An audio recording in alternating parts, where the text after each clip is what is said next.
Did you know that there's a mandate in Connecticut that requires employer groups and health plans to cover the cost of diagnosing and treating infertility? That's what we're talking about today on Lunchtime Live at the Center. Christine Guarda, who is our lead financial services rep, is back to discuss the Connecticut fertility mandate. Hi, Christine. Welcome back. Hi, how are you? I'm good, thank you. Christine, what is the Connecticut fertility insurance mandate? Mandate is a word that I want to also cover what that means too. So essentially back in October of 2005, legislation passed in Connecticut requiring employer groups and health plans to cover medically necessary costs of diagnosing infertility and also for treating infertility. So back in October of 2005, it was up to patient's 40th birthday. And then in 2016, they actually omitted that. So they took out the age requirement.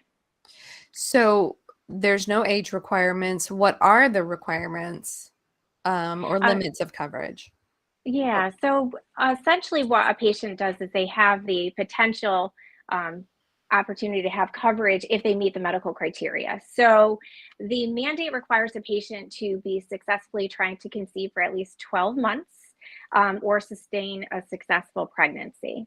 And also to show that they can produce conception. So basically, there's a couple of different things. So the patient has to meet the medical criteria, and then they also have to select a center that conforms to the facility of the American Society of Reproductive Medicine and the Society of Reproductive Endocrinology and Infertility guidelines in order to qualify for coverage. So in some situations, the patient's employer would have to be a fully insured plan. So unfortunately, if the employer is self-funded, they don't need to follow those requirements, or if it's a religious organization, they don't have to conform to that either.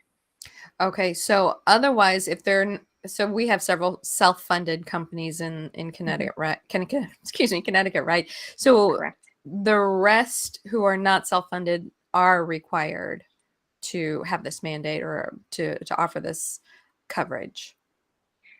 So if it's correct, actually for self-funded, it can go either way. I mean, there are some employers that unfortunately don't offer any infertility coverage. And then there are some employees that are very fortunate and do have some specific coverage depending on what the employer is allowing for benefit coverage for their infertility procedures and testing. Okay. So if someone were covered under this mandate, what would that include? They could potentially have 4 cycles of ovulation induction, Okay. 3 cycles of artificial insemination, and 2 cycles of IVF coverage, as long as they meet the medical criteria. And typically they have to do lesser procedures before greater. So in other words, a patient can't jump right into IVF if there's not a medical necessity for it. Okay. And are there companies or insurers that are exempt from it? So yes, you said that it would be the self-funded ones, right? Any other companies? Right. Or if the company is a religious organization, they don't have to follow them as well. Okay, I see. And how can someone learn if their insurance covers them under the mandate? Well, they can actually contact the telephone number on their insurance card for memberships, and they can simply call their insurance company and ask them what type of infertility coverage are they offered, and how much of the infertility benefit is available to them. Or by simply just asking, is my plan a fully insured plan? And that could also give them some information as well.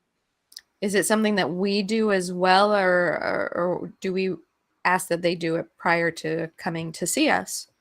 Well, we recommend both. We actually will, at their new patient appointment, we will have they'll have a conversation with their financial counselor, and we will then take that opportunity to compare notes. So it is truly beneficial to the patient if they make that phone call ahead of time and before their new patient appointment, so that we can kind of compare notes as far as the information that we gathered from their insurance, and just to see if there's any discrepancies. And if there are, then we stop and start all over again. Okay. Is there anything else you would, is there anything you would recommend someone should know about this mandate?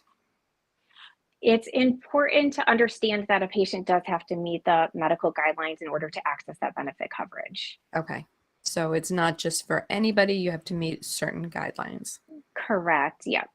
Okay. And what are those guidelines again? Or is it different? So basically, it really depends on what's in the clinical history. So the patient has to be trying for at least 12 months. Okay. Some of the insurance companies are recognizing that if the patient's 35 and older, that they may allow the patient to do 6 months, but it truly depends on the insurance plan. Okay. Christine, thank you so much for coming back and sharing this information, and really appreciate your time. Oh, thank you. Yeah, and we'll see you next time on Lunchtime Live. And if you have any questions or concerns, you'd like to learn more, please visit our website at yukonfertility.com. Have a great day. You too.